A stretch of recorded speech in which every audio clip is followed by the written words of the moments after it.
Seigneur, ce matin, avant de commencer tous les louer, nous voulons remettre nos fardeaux devant tes pieds. Je t'invite à poser tes fardeaux, tes pensées, toutes les choses qui puissent être un obstacle à la présence de Dieu dans ta vie, les remettre devant ses pieds, les dire, Seigneur, voilà, je suis venu peut-être chargé avec cette situation, avec cette pensée qui ne me lâche pas depuis toute cette semaine, avec ce qui est là devant moi, mais je fais le choix de te faire confiance, de te dire, oui, tu es mon berger, tu prends soin de moi.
Proclamons Jésus-Christ comme notre berger. Merci Seigneur. Merci pour ta présence Seigneur. Nous pouvons te faire confiance ce matin. Oui, tous les jours Seigneur. Le bonheur et la grâce. Est-ce que vous croyez que le bonheur et la grâce est autour de vous, et dans vos cœurs et dans vos vies? Pourquoi pas le vivre à nouveau Seigneur? Toujours le bonheur et la grâce m'accompagneront devant sa face. Dans sa présence, tellement de joie, tellement de joie. Je voudrais que quand vous puissiez dire tellement de joie, vous pouvez faire un sourire, d'accord? Parce qu'en la présence de Dieu, on est concret. Et nos cœurs doivent... Alors tu regardes la personne qui est à côté, tu fais un sourire d'oreille à oreille, d'accord? Amen. Oui, toujours le bonheur et la grâce m'accompagneront devant sa face. Dans sa présence, tellement de joie.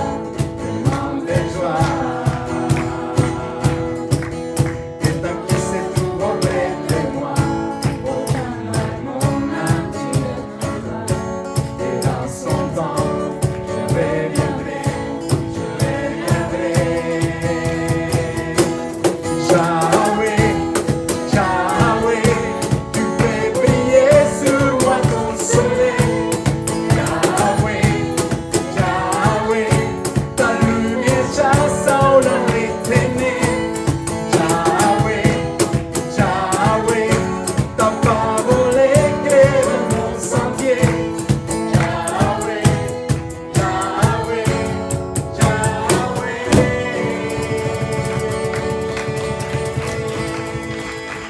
Amen, ta parole éclaire mon sentier. Amen. Ta parole éclaire ton sentier. Alléluia. Merci Seigneur. Merci Jésus-Christ. Merci. Si on pouvait juste dire en quelques mots, Seigneur, merci parce que c'est une réalité. Parce que ce matin, je fais le choix de dire oui. Tu es le bon berger, mais tu es le sauveur de ce monde, Seigneur. Nous sommes partout, qu'il revient bientôt. Réclamer pour sa gloire. Pour sa gloire. À nouveau, disons, annonçons. Annonçons partout qu'il revient bientôt. Réclamer les mondes pour sa gloire. Que l'Église acclame le roi qui revient sans de majesté, notre Rédempteur. Il est roi, oui, il règne dans les cieux et son nom, Jésus, il est le Messie. Il a ouvert le chemin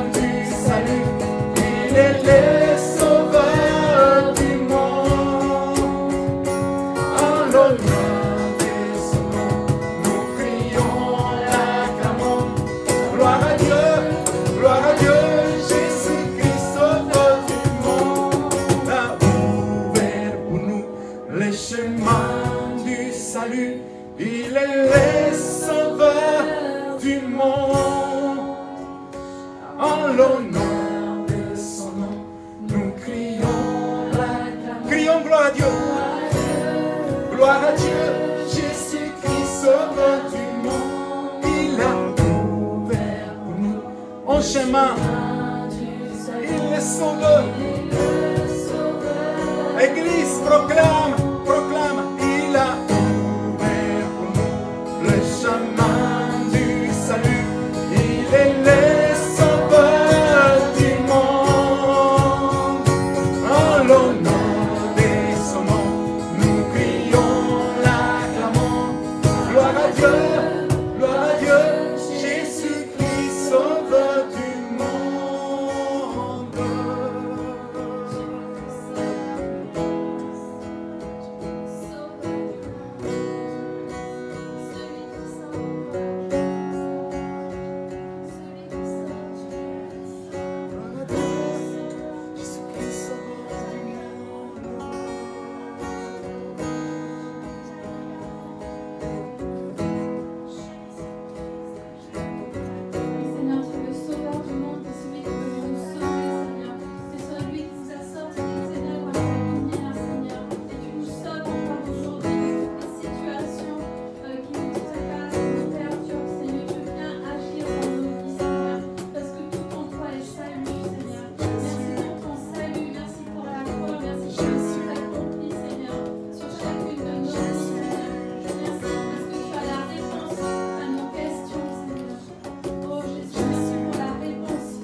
Église de Christ, Jésus, je proclame ton nom.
Acclamons Jésus-Christ, acclamons la puissance de son salut.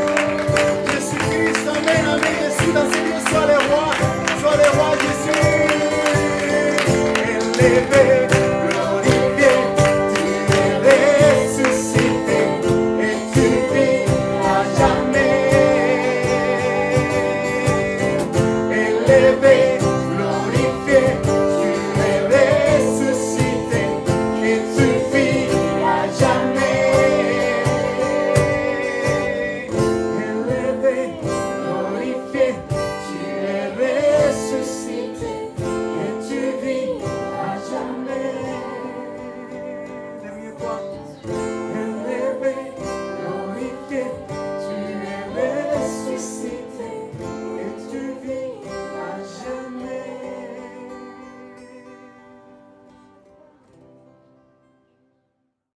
Vous savez, je pense que la puissance de l'Église, c'est le témoignage. La Bible parle dans le livre d'Apocalypse. Il y a une phrase qu'on lit comme ça vite fait et on passe à côté. Elle dit que l'esprit de prophétie, c'est le témoignage de Jésus-Christ. C'est fort, non? On oublie ça. Mais comme quoi, le témoignage, il est lié à l'esprit prophétique. Et vous savez quoi, chaque fois, alors il ne faut pas avoir peur de ces mots prophétiques, je ne vais pas prêcher ça matin, ne vous inquiétez pas, mais juste on mettre les choses au clair.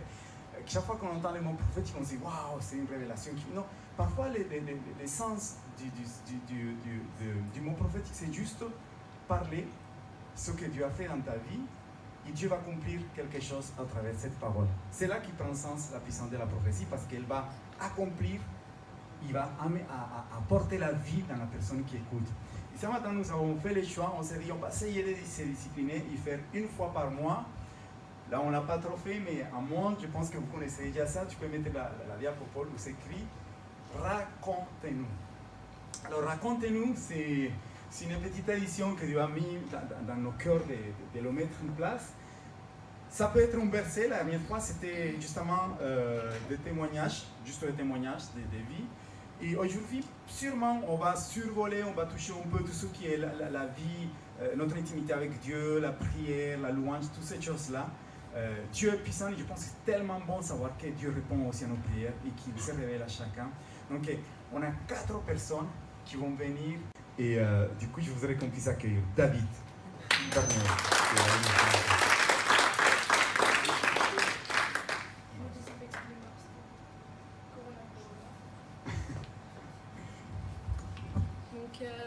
Bonjour, c'est important. Bonjour. Alors, déjà, c'est super important de dire bonjour, donc je commence par dire bonjour. Et le titre de mon message, c'est comment vivre au quotidien avec Dieu. Donc, avant de commencer, j'ai une petite question. Est-ce que vous dites bonjour à Dieu? C'est important de dire bonjour. Donc, est-ce que vous passez ces petits temps? Est-ce que vous, tous les jours, vous priez, vous allez lire la Bible, vous allez passer ces temps, ces petits temps avec lui? Enfin, ça ne veut pas dire que tu ne le fais pas, que tu l'aimes pas, mais c'est quand même important. Je pense que j'ai une relation avec Dieu depuis, une vraie relation avec lui depuis que j'ai 10 ans. Mais ça fait seulement quelques mois que je passe vraiment du temps avec lui, que je passe tous les jours, j'ai envie en moi de passer du temps avec lui. Et moi, mes temps, c'est soit lire la Bible, soit écouter les louanges. Donc j'écoute beaucoup de louanges. Vous pouvez demander à ma famille, ils vont dire oui. Et du coup, vu que j'écoute beaucoup de louanges, je sais que dans une certaine louange, il y a une phrase qui m'a interpellée et elle dit pourquoi la gloire de Dieu voudrait de notre louange. C'est vrai, enfin, Dieu, il est quand même, c'est Dieu tout-puissant, et pourquoi il s'intéresserait à nous, insignifiants, face à lui. Et du coup, franchement, la réponse, c'est quand même un truc de malade. Hein. Enfin, c'est un truc, vous n'êtes pas prêts. Accrochez-vous à vos sièges, là, vous allez perturber. En fait, Dieu, tout-puissant, comme je le disais, a envie d'avoir une relation avec nous, insignifiants. Pourquoi lui, là, il est super grand, il règne sur le monde, il devrait forcément s'intéresser à nous. Bon, après, c'est lui. Il faut que nous, on fasse le pas, et il faut que lui fasse... Enfin, lui, il a déjà fait le pas, mais... Enfin, voilà, il faut que nous, on avance vers lui, et pas que... qu'on se dise, je suis prêt. Après, la relation, c'est pas juste, ah oui, je suis chrétien, des fois, l'église, je vais à l'église, et c'est bien. Non, ça, c'est triste, parce que si tu fais ça, sauf que tu passes jamais de temps avec lui, c'est dommage, quoi. Bon, du coup, là... oui. Après,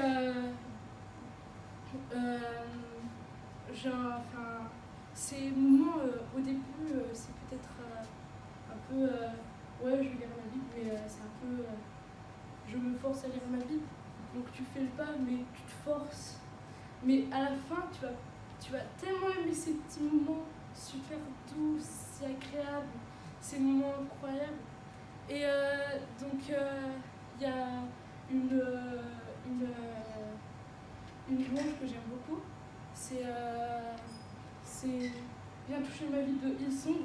Et j'aime tout le chant, mais il y a certaines paroles que j'aime beaucoup. Enfin, je pourrais vous citer tout le chant parce qu'il y a tout qui est super bien.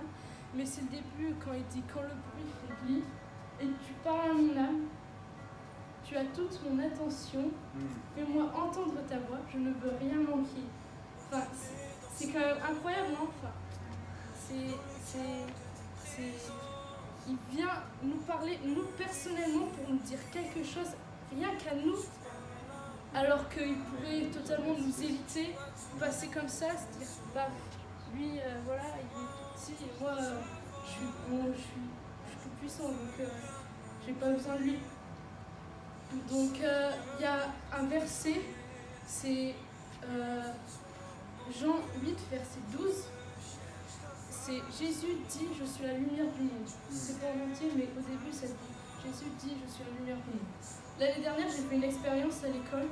Donc il fallait planter une plante dans l'obscurité. Donc on a remarqué que vite fait, elle a commencé à un tout petit peu pousser, mais après elle est directement morte. Et c'est un peu comme la Terre, la planète Terre, elle a besoin de la lumière pour vivre. Et c'est aussi pareil pour nous. On a besoin de Jésus, Jésus qui est notre lumière pour vivre, pour grandir, pour pouvoir être à droit et être une personne à peu près correcte. Donc voilà, on ne peut pas être parfait. Hein. Mais bon, si tu fais pas ça, si tu l'évites, alors que lui, il vient te chercher, il a envie de parler avec toi, déjà que tu étais insignifiant, là tu es insignifiant plus. Et ce que je vous ai partagé là, c'était un peu court, c'est vrai. Je l'ai reçu pendant la nuit, du coup je me suis réveillée, mais j'ai vite fait tout noter, donc je sais même pas si j'ai oublié des choses ou non. Mais du coup, pour finir, je vais prier. Donc Seigneur, vraiment aide-nous à être avec toi, qu'on puisse passer des temps tous les jours qui sont si incroyables et qu'on puisse vraiment se connecter et qu'on marche avec toi, qu'on vienne te rencontrer, nos chemins se rencontrent et après on vient vers toi et qu'on a envie de continuer à marcher toute notre vie avec toi. Et vraiment, Seigneur, aide-nous, parce que peut-être que des fois c'est dur, mais vraiment, je sais que tu nous aimes et que ça, tu le fais pour nous.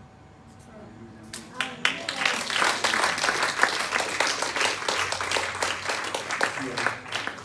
Quand il s'est réveillé pendant la nuit, il a dit à maman, j'espère que tu vas pas te fâcher parce que demain je devais aller au collège, il faut qu'il se réveille tôt. Donc il a dit, mais je me suis réveillé pendant la nuit. Donc qu'est-ce qui s'est, pourquoi il s'est réveillé pendant la nuit? C'était juste parce qu'il avait reçu ce petit témoignage pour vous encourager. Vraiment, merci beaucoup David. Et ce qui est beau dans l'Église, c'est que Dieu touche les petits, les plus grands, dans différents domaines de nos vies. Je voudrais qu'on puisse aussi vraiment accueillir celui qui est là ce matin. Vraiment, c'est incroyable comment Dieu est venu dans sa vie. Il a commencé à travailler, à la préparer. Je pense que c'est ça, non? Dieu a commencé à la préparer depuis qu'il est petit. Et mon Dieu, le moment est arrivé où Dieu vient l'interpeller.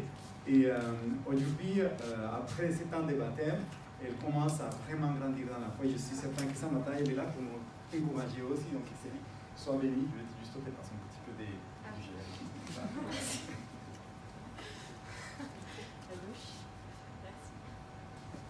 Bonjour. C'est bien, David m'a bien préparé le terrain parce que ce que j'avais préparé de dire, ça va rejoindre un peu ce qu'il a dit. Donc c'est une bonne introduction, merci.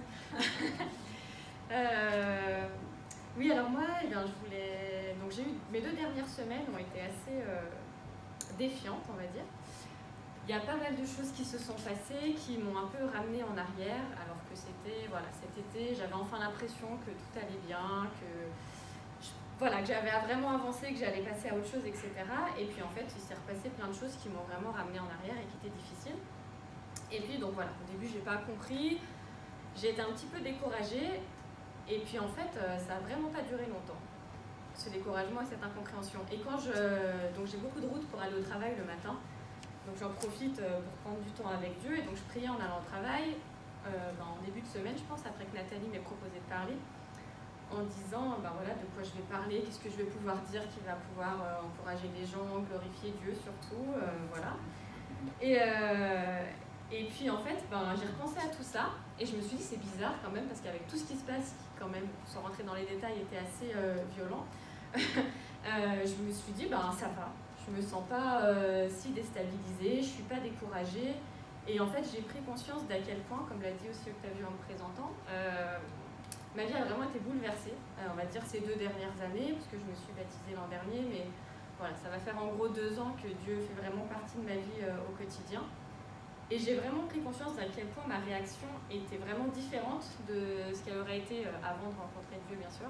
Mais encore même au début de ma foi, je pense que je me serais peut-être détournée, je me serais découragée, je me serais dit mais à quoi ça sert tout ça, ça n'a pas de sens, etc. Et donc je me suis dit en fait, ta vie en elle-même est un témoignage à toi-même et un miracle en lui-même et ce qui s'est passé dans ta vie. Et voilà, et sans reparler de tout ça parce que c'est pas le baptême et je l'ai déjà fait l'an dernier, mais je voulais dire qu'en fait, voilà, cet été j'ai vraiment compris beaucoup de choses, je pense. J'ai refait aussi un stage, une formation de danse, louange, etc. Il s'est débloqué beaucoup de choses. J'ai beaucoup avancé dans la compréhension de l'intimité avec Dieu et ce que ça voulait dire. Et le fait qu'il est là tout le temps, qu'il répond quand on s'adresse à lui. Et que voilà, j'aurais pu donner des exemples de prières, des choses pour lesquelles j'avais prié qui s'étaient exaucées, des choses plus concrètes peut-être, mais j'avais pas vraiment envie de ça. Et je me suis dit, en fait, la plus grande prière qu'il ait jamais exaucée dans ma vie, c'est d'être avec moi, en fait. D'être avec moi chaque jour. Et de faire que mon réflexe, comme ça a été dans cette situation, c'était de me confier en lui. De faire de lui mon refuge, d'avoir la paix parce qu'il est là et que je sais qu'il est là, qu'il était là, qu'il est là, qu'il sera là, qu'il est devant, derrière, à côté. Et ça, c'est quelque chose justement pour lequel j'ai prié depuis petite et que d'autres personnes ont prié pour ça pour moi. Et puis j'ai repensé aussi qu'il y avait quelques mois, j'écoutais quelque chose sur mon téléphone et puis ça parlait de Exode 3:12 quand Dieu dit à Moïse « Je serai avec toi ». Et ça m'avait vraiment frappé, je sais pas, c'était vraiment resté en moi, je comprenais pas trop, je savais qu'il y avait quelque chose de puissant et que ça me touchait, mais voilà, je n'avais pas trop saisi pourquoi. Et ça m'est vraiment revenu quand je réfléchissais à ça. Et je me suis dit, bah oui, c'est ça en fait, j'ai vraiment compris que quoi qu'il m'arrive aujourd'hui, eh ben, il est avec moi, il sera avec moi. Et j'ai compris aussi que, comment dire, pour la prière, il veut en fait qu'on prie et qu'on lui demande, qu'on lui confie des choses, pas parce qu'il les sait pas, parce que des fois on se dit, mais pourquoi je lui demande, il sait de ce dont j'ai besoin, etc. Mais en fait, enfin du moins moi je le comprends comme ça, c'est qu'il il veut qu'on le laisse venir le faire pour nous. Wow. Et il veut qu'on arrête de chercher à faire les choses par nos propres moyens. Et du coup, en priant, en lui confiant les choses, on l'autorise à le faire, parce qu'il ne force rien. C'est vraiment quelque chose qui m'a appris aussi dans ma vie. Il ne s'imposera jamais. Et en fait, il attend qu'on lui ouvre la porte et qu'on lui donne notre permission pour nous guérir, pour être là pour nous. Et maintenant, j'aime bien penser que dans chaque difficulté qu'on traverse, parce qu'il y en a toujours, quoi qu'il en soit, et ben c'est un peu comme si c'était Jésus qui frappait à la porte et qui attendait qu'on l'invite en fait, et qu'on lui confie des choses pour lui dire voilà, j'ai besoin que tu viennes aussi dans cet aspect de ma vie, parce que les difficultés elles seront toujours là et elles sont toujours là, mais ça change tout de savoir qu'il est là à chaque instant.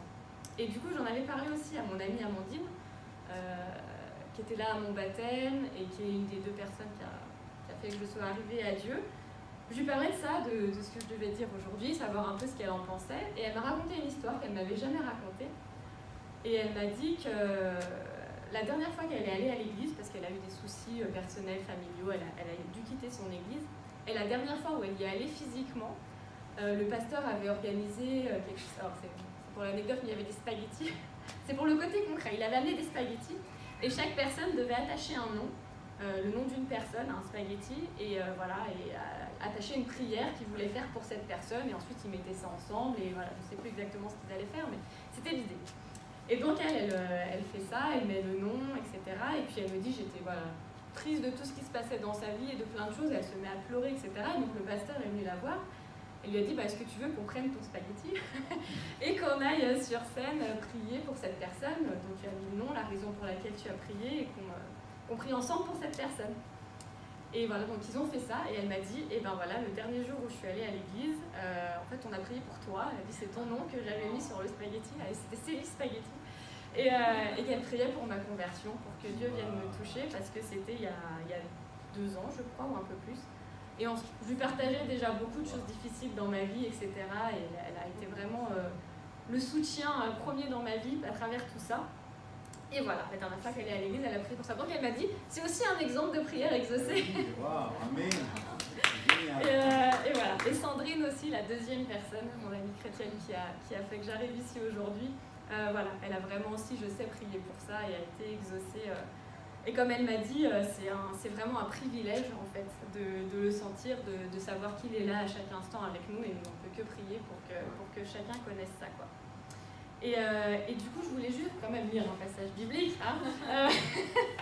Donc quand j'ai pas pris mon téléphone, mais c'est pas grave. Quand je traversais tout ça, là, ces 2 dernières semaines, j'avais affiché un verset biblique sur mon téléphone pour m'encourager et me rappeler de la présence de Dieu. Et c'était dans Ésaïe 26. Alors, j'avais trouvé que ce verset, en fait. C'était Ésaïe 26, 4. Faites confiance pour toujours au Seigneur, oui au Seigneur, le rocher de tous les temps. Et donc quand je préparais ça pour aujourd'hui, je me suis dit, bah, je vais aller lire quand même tout Ésaïe 26, tant qu'à faire. Et voilà, et donc je veux juste lire un tout petit peu plus, parce que ça m'a vraiment parlé de ce qui avait été fait dans ma vie et de ce que Dieu fait dans nos vies. Donc Ésaïe 26, 1. Ce jour-là, au pays de Juda, on chantera ce cantique. Nous avons une ville forte. Pour la protéger, le Seigneur y a placé murailles et avant-murs. Ouvrez les portes, laissez entrer le peuple fidèle qui tient ses engagements. Son cœur est ferme. Toi, Seigneur, tu le gardes en paix, car il te fait confiance. Faites confiance pour toujours au Seigneur, oui, au Seigneur, le rocher de tous les temps. Et un peu plus bas, 11 à 15, Seigneur, ta main est menaçante, mais il ne la remarque pas. Qu'il soit humilié de voir avec quelle passion tu défends ton peuple, qu'il soit dévoré par le feu que tu destines à tes adversaires. Seigneur, tu nous donnes l'essentiel, car c'est toi qui as mené à bien pour nous tout ce que nous avons entrepris. Seigneur notre Dieu, d'autres maîtres que toi ont dominé sur nous, mais tu es le seul que nous voulons célébrer. Ceux-là sont morts et ne revivront pas. Ils ne sont plus que des ombres, ils ne se relèveront pas. C'est vrai, tu es intervenu pour les exterminer, tu as fait disparaître tout ce qui pouvait rappeler leurs souvenirs. Tu as fait grandir notre peuple, Seigneur, c'est ton titre de gloire. Tu as fait grandir notre peuple, tu as repoussé toutes les frontières du pays. Et voilà, et donc, et puis j'ai lu aussi Psaume 51,16 qui dit « Je crie avec joie comment tu m'as sauvé ». Et c'est vraiment comme ça que je me sentais. Et ce matin, pendant la louange, j'étais vraiment en joie, quoi. En joie d'être là avec vous et de vivre tout ça. Donc voilà. Et pour finir, je veux juste dire que, en fait, c'est voilà, ce miracle dans ma vie, on va dire, d'en être là aujourd'hui et de tout ce qui se passe dans ma vie, parce que ça semblait assez impossible. Ça témoigne en fait que rien n'est impossible. Et moi qui parfois peux être incrédule et avoir du mal à croire certaines choses, ça me montre vraiment que rien n'est impossible à Dieu et qu'en fait il ne cessera jamais de cesser de nous courtiser et de chercher à nous ramener à lui. Voilà.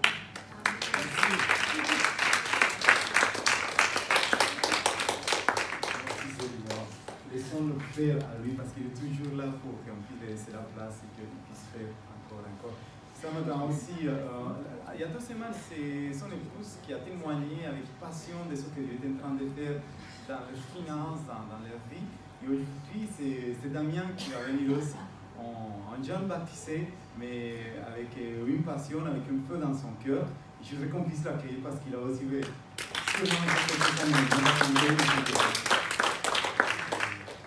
Bonjour tout le monde déjà. Alors juste j'aurais besoin.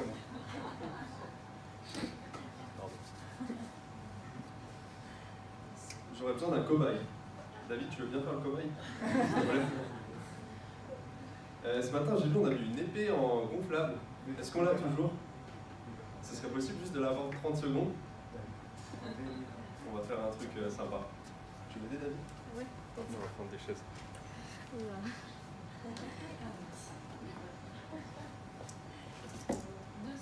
Vas-y, on est là dans 24.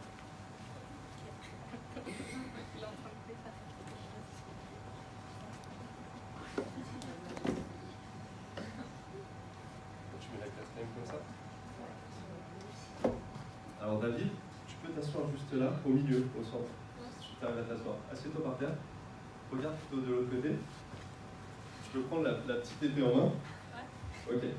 Alors je vais vous expliquer, c'est un petit peu avant moi comment je voyais, enfin au début quand je me suis converti, voilà, j'avais pas mal de problèmes, par exemple des dettes par rapport à des amendes, voilà, quand on est jeune, 25 ans, on me dit tu dois je sais pas combien de milliers d'euros, tu dis que ta vie c'est compliqué. Donc au début, je venais de rencontrer Dieu, et en fait j'étais là, en gros c'est David qui me représente, voilà. Donc moi je m'imaginais, j'étais dans mes soucis, voilà, en gros, Dieu il était là. Est-ce que tu me vois là? Non, reste. Est-ce que tu me vois là? Non. On est d'accord? Donc voilà. Essaye de faire tomber la chaise par exemple juste avec ton épée. Tu arrives ou pas? Ça va être compliqué. Ah, on est d'accord. Donc voilà, j'étais vraiment enfermé. Je voyais pas, j'avais vraiment ce mur en fait. Et j'avais beau essayer de me battre avec mes propres armes, je me sentais seul. J'étais vraiment, vraiment un peu comme un lion en cage. Et voilà, je me sentais, je voyais que mes problèmes. Je voyais même pas Dieu parce qu'il y avait que mes problèmes, c'était des gros murs. Voilà. Ensuite, on va prendre d'autres chaises, viens David. Désolé, hein, je fais un peu tout.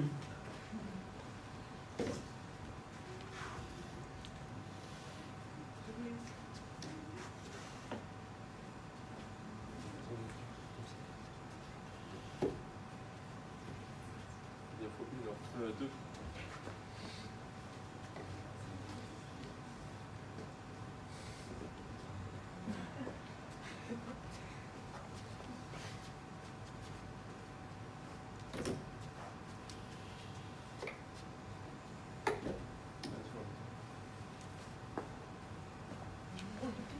Donc après, j'ai laissé vraiment Dieu rentrer. En fait, ça détermine un petit peu nos pensées, nos problèmes, tout ce qui nous entoure. D'accord? Donc j'ai laissé Dieu rentrer comme ça. Et donc là, moi j'avais Dieu qui me disait mais t'inquiète, ça va aller, j'ai des super plans pour toi, etc. Et moi je lui disais ah bah tiens c'est top. Je commençais à m'ouvrir un peu, à lui faire confiance. Et tiens, je priais pour certaines choses, pour que je lui demandais beaucoup de choses. Je disais, voilà, Seigneur, merci parce que tu fais ça dans ma vie, je te demande de faire ça, etc. J'étais très demandeur.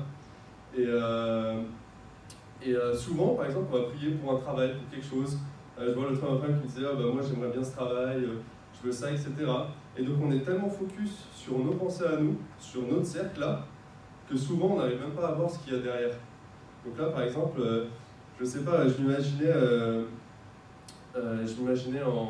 j'avais quitté la Suisse en CDI pour revenir en France, parce que j'avais écouté le Seigneur, c'était déjà pas facile. Et je priais vraiment pour mon travail, et au fil du temps, je vois que j'étais au chômage, que mes droits se terminaient là en début d'année, en janvier, voilà, et que j'avais toujours rien trouvé. Et je me disais, mais c'est pas possible, Seigneur, je prie, etc., et rien ne se passe. Et puis, vu que je faisais encore tout par mes forces, j'essayais de trouver un emploi, etc. Et puis au final, je me disais, mais c'est pas possible, je vais me retrouver à la rue, j'aurai même plus de sous, j'aurai plus rien, etc. Et puis là, excusez-moi, quand on veut tout faire par ses propres forces, on y arrive rarement. Et là, en fait, moi, j'essayais de passer vraiment au travers de ces chaises, mais j'y arriverais pas, j'y arrive vraiment pas, etc. Et j'ai vraiment compris quelque chose, c'est qu'en fait, Dieu, il nous dit, c'est comme s'il nous mettait, là, nous, d'ici, on voit rien, on voit pas ce qui se passe derrière. Par exemple, on va vouloir un tel salaire, on va vouloir telle chose, on va avoir telle voiture, on va être tellement focus là-dessus, qu'on ne va plus rien voir tout ce qui se passe autour, tout ce qu'il peut y avoir de encore plus grand qui nous attend derrière. Et en fait, Dieu, il veut juste nous mettre, il nous met une chaise là. Vas-y, assieds-toi sur la chaise. Il veut juste nous dire, regarde un peu ce qui t'attend derrière, en fait. Regarde ça, regarde en fait ce qui t'attend, tu peux aller. Et en fait, il veut juste qu'on ferme les yeux. En fait, donne-moi ta main. Et en fait, il dit, vas-y, viens. Et voilà. Et en fait, il faut juste me faire confiance. Et donc ça, c'est dans Ésaïe 55, 8, 9, si quelqu'un peut le lire, si quelqu'un là. 55, 8 et 9.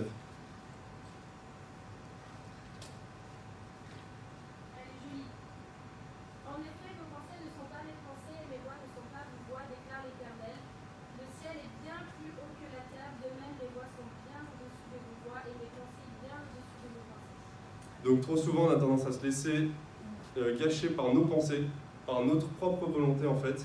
Il faut juste des fois simplement savoir laisser aller et dire, écoute, Seigneur, voilà, je ferme les yeux, tu me guides. Voilà, moi au final, j'avais plus d'emploi, j'avais plus rien. Il m'a trouvé un emploi pendant le confinement déjà pour faire cet été. Voilà, déjà j'ai réussi à avoir un salaire et c'était super. Et en plus, il m'a trouvé un job, mais au-delà de mes espérances. Je ne m'y attendais même pas à ça. C'est vraiment une bénédiction. Et si j'aurais essayé de le faire par mes propres forces, je me serais focus, je me serais dit, oh là là, comment je vais faire? J'aurais accepté tout et n'importe quoi, enfin voilà. Et j'aurais jamais pu avoir la chance d'avoir cette bénédiction parce que je me serais bloqué tout seul en fait. Je me serais renfermé tout seul dans mes pensées.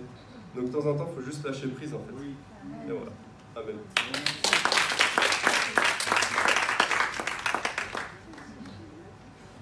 Oh, désolé pour le...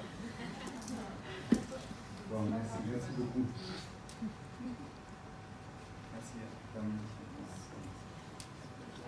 Merci beaucoup. Wow. C'est vrai que l'image est tellement juste parce que tu veux nous mettre à la hauteur qu'il faut, à la bonne hauteur pour qu'on puisse bien voir les choses. Souvent, on se retrouve dans une mauvaise perspective. Ça vous arrive d'être dans une mauvaise perspective? On n'a pas le bon angle, on n'a pas la bonne vision des choses et du coup, notre regard il est faussé. Alors que quand il vient lui-même, il nous place à la bonne perspective. Il y a un verset dans la Bible qui dit qu'il nous fait, je rigole beaucoup à ce verset parce que il dit, il nous fait nos pieds semblables à ceux des biches. Ok, ma chérie, des pieds semblables à ceux des biches. Regardez la personne qui est à côté et dit, waouh, tu as des pieds semblables à ceux des biches. Mais en fait, c'est dans le sens que les biches, ils montent très haut. Vous savez, il n'y a qu'elles qui ont cette capacité d'aller dans les lieux où il y a tellement des sauteurs qui peuvent mettre dans un petit morceau comme ça et tenir un équilibre, et c'est là qu'ils s'échappent des prédateurs. Dieu fait ça avec nous, il nous met dans nos sauteurs, là où on est en sécurité avec lui, et là on a une belle perspective aussi. super Damien, merci. Je voudrais aussi que ce matin on puisse encourager une famille qui est venue vraiment par la foi, ils ont quitté la plage, le sable et tout ça là-bas, à Montpellier. Mais attends, vous ne regrettez pas, parce que là c'est tellement bon, Chambéry, les montagnes, les reblochons, les crociflettes, tout ça. Donc je suis très content que Richard Issa ce matin qui a aussi une message. Vraiment les féliciter aussi pour ce beau bébé qui est là derrière. Deuxième culte où il est là, vraiment, soyez bénis la famille une. Ok, Charissa, soyez bénis aussi.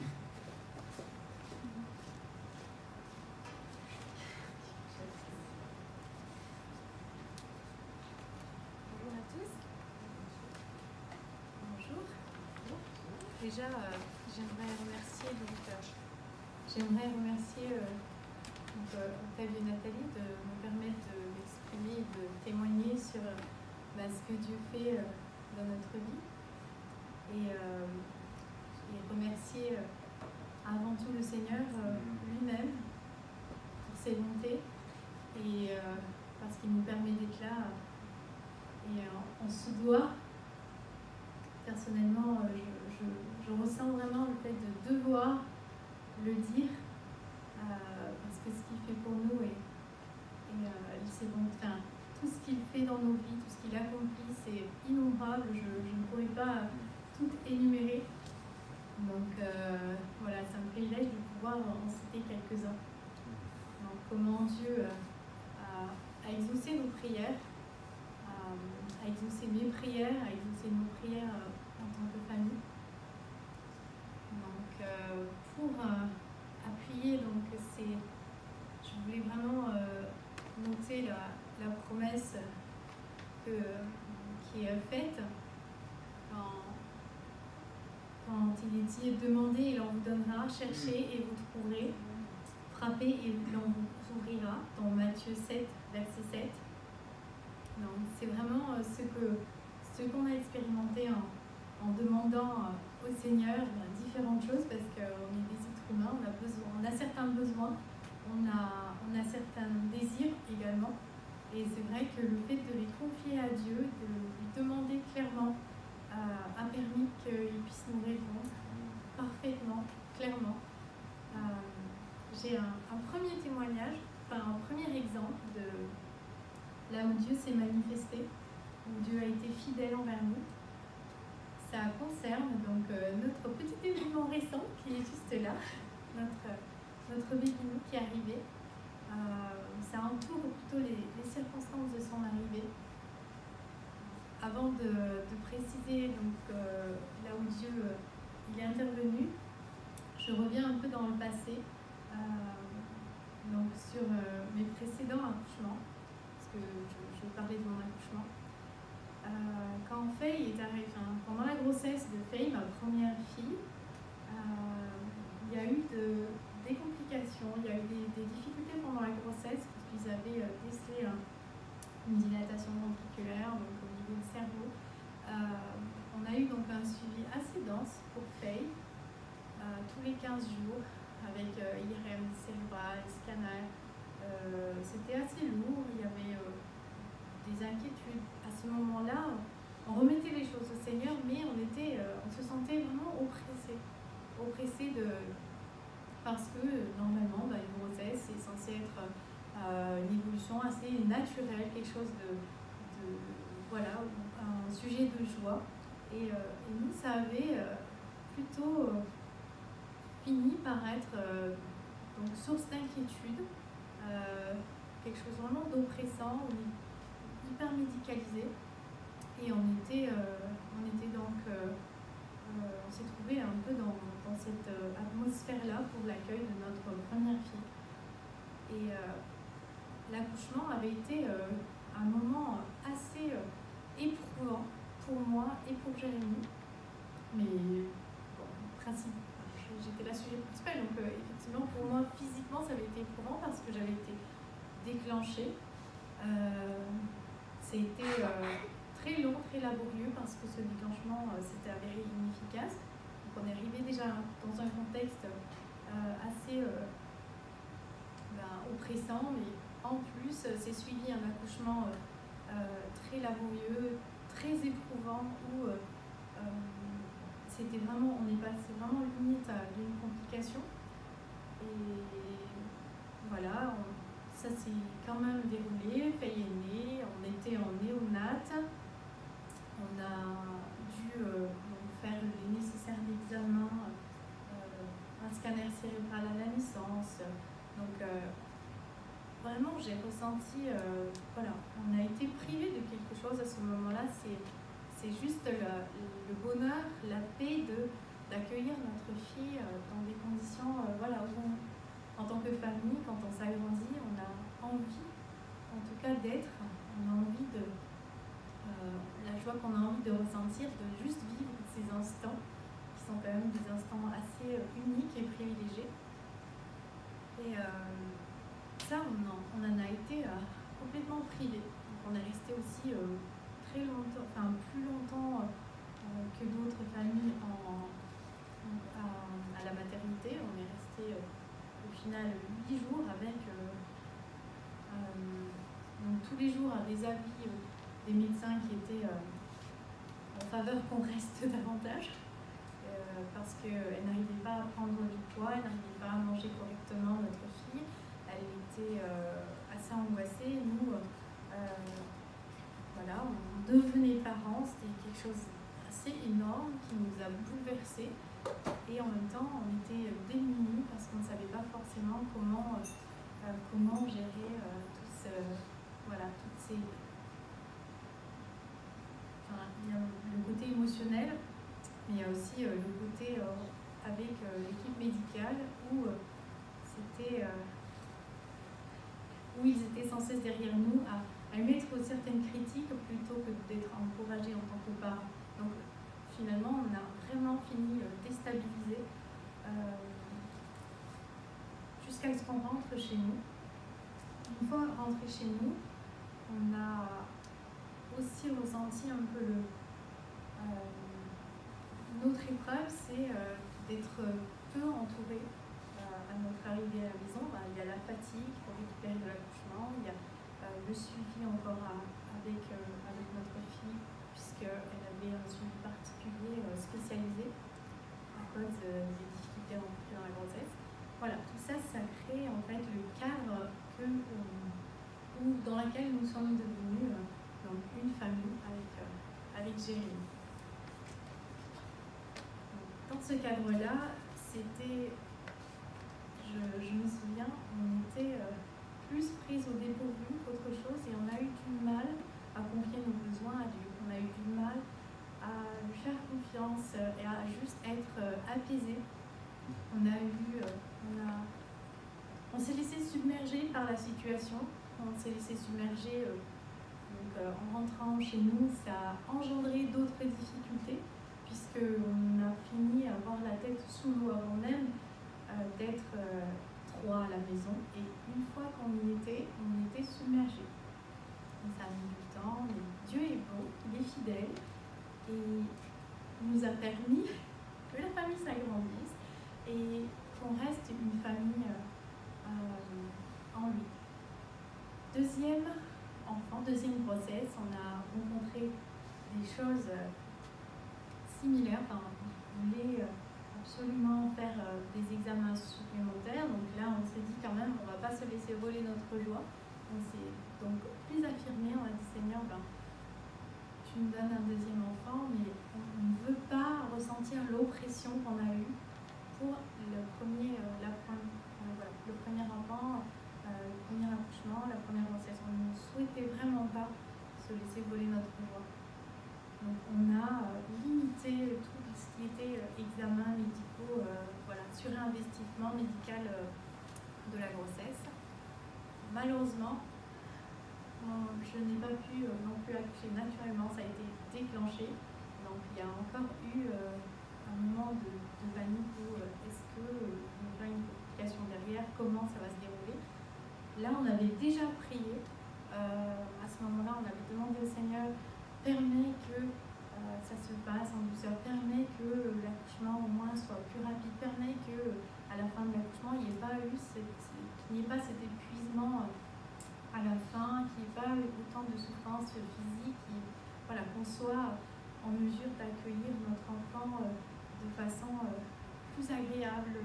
Et c'est vrai que ça nécessitait un miracle puisque j'ai été déclenchée, mais Dieu a permis que, malgré le déclenchement, l'accouchement s'est déroulé vraiment 100 fois mieux que le premier accouchement, qu'on a pu accueillir notre fille vive dans de bonnes conditions.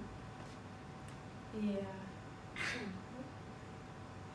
en fait, tout ça pour arriver à notre troisième bébé qui est né en août, merci Seigneur. Donc, on a cette fois-ci voilà, dégainé au niveau prière dès le départ. Ça a été le besoin de prier pour toutes les étapes de manière assez précise et voilà, tout ce qui est des mots de grossesse, parce que j'avais eu des grossesses assez difficiles. Donc on a prié, on s'est mobilisé vraiment pour refuser certaines choses, refuser que l'ennemi vienne atteindre à la santé de notre enfant. On a vraiment proclamé que cette grossesse, voilà, qui aura de la faveur divine vraiment du début à la fin. Et on a vécu ça, on a eu, d'ailleurs, cette période de confinement a été même une bénédiction pour nous. Vraiment, on a pu être dans ce cadre familial idéal où on était tous ensemble et le papa a pu participer au déroulement de la grossesse, a pu être présent, j'ai eu du soutien. On a vraiment donc, vu la main de Dieu agir et nous favoriser, vraiment. Arrive quand même le terme où c'était le grand bas de combat où on avait besoin de voir Dieu agir. On était vraiment contre le déclenchement. On voulait surtout pas revivre les mêmes choses et on a demandé au Seigneur, on a fait intervenir nos amis dans la prière par rapport à ça. On avait vraiment besoin que Dieu rachète aussi les choses qu'on avait perdues, la joie qu'on avait perdue au premier accouchement, voilà, qui se manifeste, mais on demandait un accouchement idéal, avec le papa présent, sachant les tumultes qu'a provoqué le Covid, et voilà, il y avait des chances que Jérémy ne puisse pas être présent pour moi au moment où j'en avais le plus besoin. Dieu n'a pas permis ça. Dieu a permis qu'il soit présent pendant la grossesse, pendant l'accouchement et après. Et mieux encore, on avait demandé, on avait fait des prières assez précises. On voulait donc que Dieu permette que notre enfant arrive un peu avant terme. Question timing, on avait besoin, même par rapport à la garde des filles, on savait qui serait là, quand, et c'est la semaine favorable, c'était une semaine avant terme, 2 semaines avant terme, c'était vraiment ça. Donc on priait pour ça, on a prié pour les équipes qui allaient nous entourer, qui allaient intervenir au moment de l'accouchement. On a prié que tout se déroule naturellement, qu'on soit suffisamment entouré. Et Dieu a répondu favorablement à tout, mais avec un détail tellement parfait, avec une précision, et on a été exaucés, vraiment. On a vécu un accouchement de rêve, ça existe. Et Dieu a permis vraiment qu'on puisse vivre cet agrandissement de la famille en douceur. Et c'est quelque chose qui a été profondément aussi restaurateur, parce que les épreuves passées nous avaient quand même laissé des marques, des cicatrices, des choses qui avaient finalement aussi laissé des traces dans notre famille. Et Dieu a racheté donc, ce qu'on avait perdu et nous a rajouté. Donc ça a été en abondance tout ce qui nous a rendu. Et ça a été, donc l'arrivée de Jaden a été un moment juste merveilleux. Et on a été entourés aussi par des personnes merveilleuses. Donc, juste avant l'accouchement et après l'accouchement, on a ressenti la solidarité. Merci à Delphine et Jacques qui sont là, mais il y a eu aussi Lyria qui sont intervenus pour nous aider.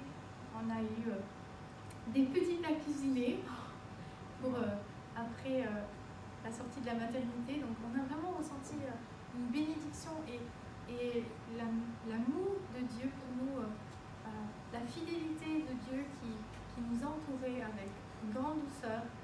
Et c'est des choses auxquelles il y avait des besoins très concrets, il y a eu des désirs, des besoins profonds, aussi un besoin de guérison, mais qui n'était même pas exprimé, auquel Dieu a répondu parfaitement. Il a restauré parfaitement. Et c'est quelque chose pour lequel on ne peut que dire merci et le rendre gloire et pouvoir en témoigner, parce que c'est quelque chose d'extraordinaire qu'on a vécu. À ça, donc je ne sais pas combien de temps il me reste. Je voulais mettre un minuteur au départ, je ne l'ai même pas appuyé, c'est dommage. Je prends encore juste 2 minutes pour dire que par rapport à toute l'évolution qu'on a eue en venant à Chambéry, un des aspects aussi dans lequel Dieu est intervenu, mais avec puissance, avec générosité, ça a été dans nos finances. C'est toujours pour une jeune famille un sujet, d'adversité où on est éprouvé dans nos finances quand on est jeune marié, ensuite une jeune famille, sauf si on hérite, on n'est pas très riche au départ de notre vie, en tant que jeune parent, jeune famille. Mais Dieu a permis quelque chose juste d'extraordinaire. Je dois dire, c'est assez... là aussi, on voit sa bonté. Et je voulais juste rajouter le verset biblique qui dit dans Philippiens 4, verset 4, « Réjouissez-vous toujours dans le Seigneur. Je le répète, réjouissez-vous, que votre douceur soit connue de tous les hommes. Le Seigneur est proche. » Verset 6, surtout, « Ne vous inquiétez de rien, mais en toutes choses, faites connaître vos besoins à Dieu par des prières et des supplications, avec des actions de grâce. Et la paix de Dieu, qui surpasse toute intelligence, gardera vos cœurs et vos pensées en Jésus-Christ. » Et c'est quelque chose qu'on peut nous particulièrement en témoigner. On peut particulièrement glorifier Dieu pour ce sujet-là dans nos vies par rapport à nos finances. Jérémie pendant le temps de désert qu'on vivait avant de venir à Chambéry, on avait besoin de venir pendant ce temps de désert. Jérémie avait surtout ressenti un besoin de repos, un besoin de se reconnecter à Dieu. Et pour ça, il a souhaité partir dans le désert en Israël. C'était vraiment devenu concret, le désert du coup. En revenant, ça a été vraiment pour lui le grand désarroi, parce qu'il n'avait pas finalement eu cette grande révélation de ce que Dieu voulait pour sa vie, il n'avait pas eu de vision. Donc ça a été quelque chose qui l'avait assez marqué. Dans tout ça, il avait particulièrement besoin de repos, mais on ne le percevait pas encore, on ne l'exprimait pas en tant que tel. On savait qu'il était un peu au bout du rouleau, mais ce n'est pas ce qu'on demandait à Dieu. On ne demandait pas à Dieu une pause. Et Dieu a accordé à Jérémie une pause, très très longue, où dans tout ce temps, il a pourvu à ses besoins. Jérémie a pu être muté ici l'année dernière en gardant le même salaire, le même travail, le même employeur. Il a gardé son CDI en fait en venant ici, sauf qu'il n'avait pas de mission.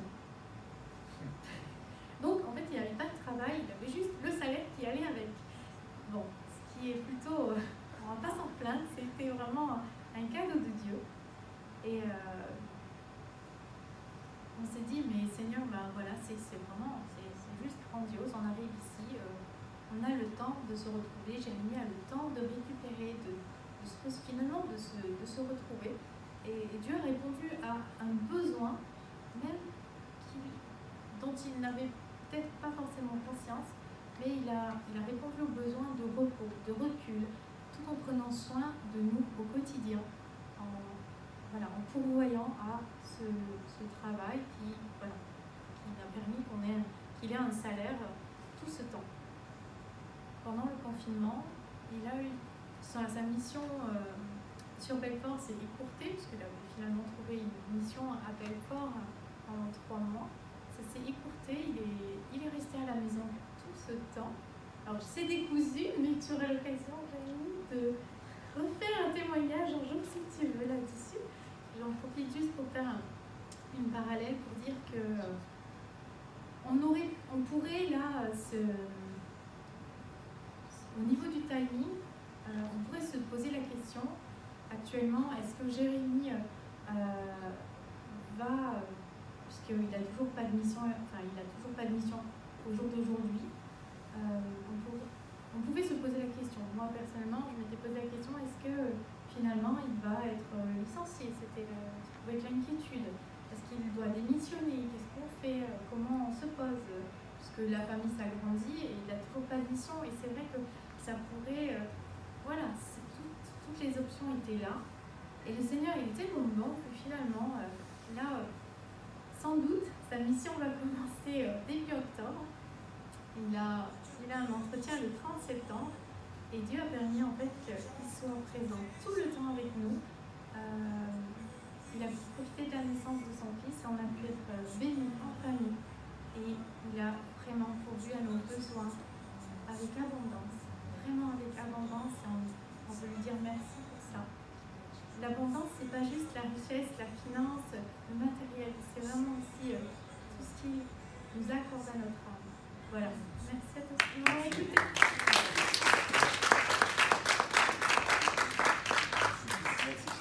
Je voulais juste que vous puissiez retenir par rapport aussi, ça m'a beaucoup touché le témoignage de Charis, c'est qu'ils ont osé de réclamer des choses qui étaient perdues. Et parfois, nous, quand on perd des choses, on jette et on se dit, on passe à une autre chose et on reste comme avec cette blessure-là, alors que Dieu peut restituer. Dieu, c'est le Dieu de la restitution. Je pense qu'il a restitué ce que vous vouliez vivre en tant que parent, en tant que femme aussi, qui voulait vivre un accouchement comme il fallait. Et puis après, à chaque fois, ils ont demandé des choses avec précision.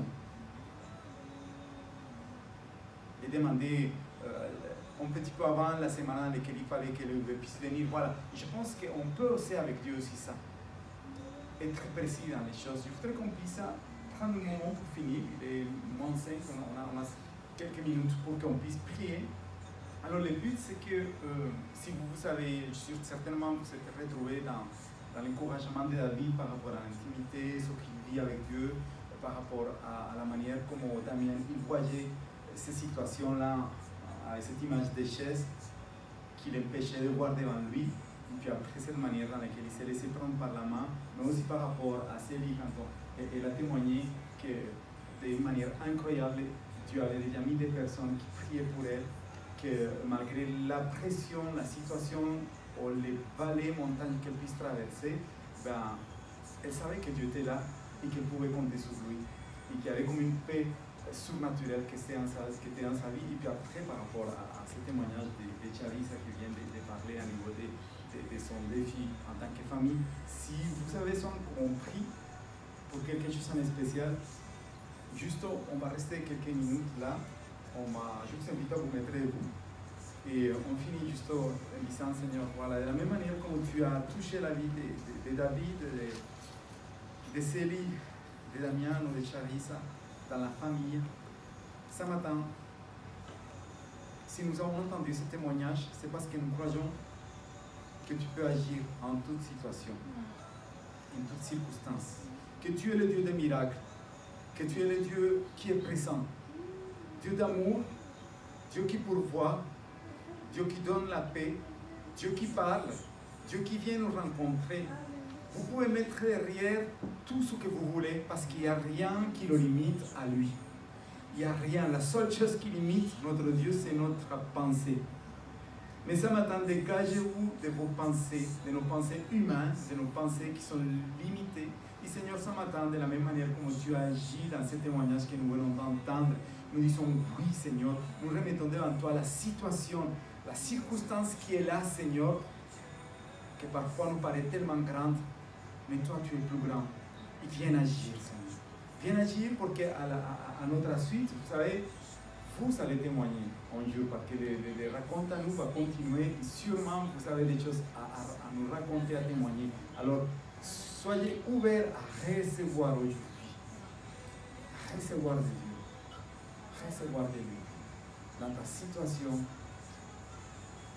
dans la circonstance qui est là devant toi, dans ta famille aussi, dans ton défi familial, dans ton défi de couple, ou financier, ou professionnel, dans les défis des études par rapport aux jeunes qui sont là.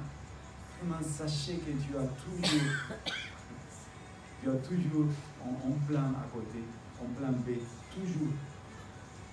Dieu, c'est le Dieu des opportunités, c'est lui qui rachète les temps, c'est lui qui rachète aussi ce qui a été volé. Merci Seigneur. Merci parce que nous pouvons compter sur toi. Seigneur, nous avons glorifié ton nom en témoignant, en écoutant ces témoignages. Ton nom est glorifié, Jésus-Christ, parce que tu es vivant.